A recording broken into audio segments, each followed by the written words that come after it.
Ex-employer wants paid back for school.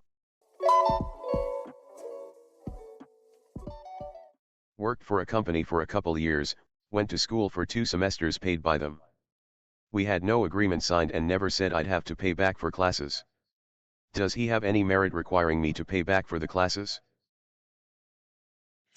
Yeah, so I'm going to go with the top commenter and say companies almost always have work requirements attached to tuition reimbursement. I assume you had to submit a form and get them to pay it. There's likely a lot of fine print attached. You can talk to HR about the situation, but my gut says they probably have the right. And my gut says this person probably just forgot signing this. Though, in the this is why you need to get things in writing and keep them for yourself. Um, though this person shared another experience. I would say you're in the clear. My own situation was the company would pay about $5,000 a calendar year. I claimed the first 2 years and was planning on quitting because, frankly, we got bought out and they're run by a-holes, but that's another story. I believe you're supposed to stay in a minimum of 6 months from a payment or 2 years after final qualifications. Anyways, a couple of managers that were from the original company said, why not apply for reimbursement this year, even if you're leaving? The worst they can do is ask for it back. I even went to the accounting person that did wages and asked a hypothetical question. The response was, if no one specifically asked me to search for tuition reimbursement when someone leaves, then I'm not going to look for it. So I claimed my money, never heard a thing.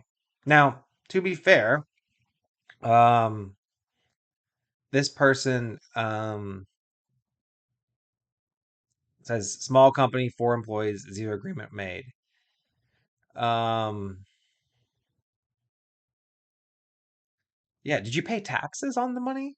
Because I mean, if you paid taxes on it as a form of income received from your employer, then I mean, I don't really. It's hard for them to. It even makes it more complicated for them to ask for it back. Um, and that's foolish of them to not have a contract. So here's what somebody says: if OP's employers try to pursue this legally, a normal lawyer will ask them to show the contract is being enforced.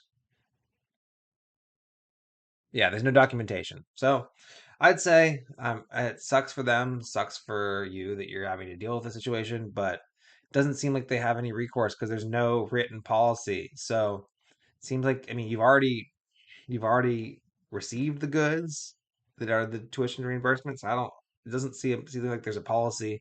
Now they might try to get sketchy with it and try to create a policy and backdate it, but maybe just try to get something in writing from them via email saying, hey, like, just to confirm, there is no policy in place. So there's nothing written. We didn't sign an agreement. And just get them to kind of maybe affirm that via in writing. And maybe that can help your case and can keep you solid if they do try to pursue you, like in small claims court or something. But um, no, that's a difficult situation, but that's some advice for some small business owners is your policies and procedures are important. So make sure that you develop those.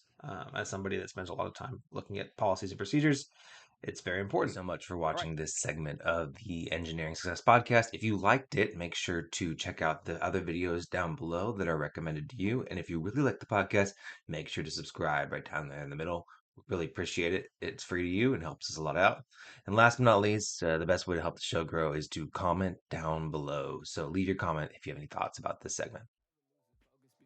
Chasing payments, still playing in the basement while I'm working on arrangements. They heard the kid in 50 countries, thank God that's amazing. But I'd rather thank Spotify, they put me on the station.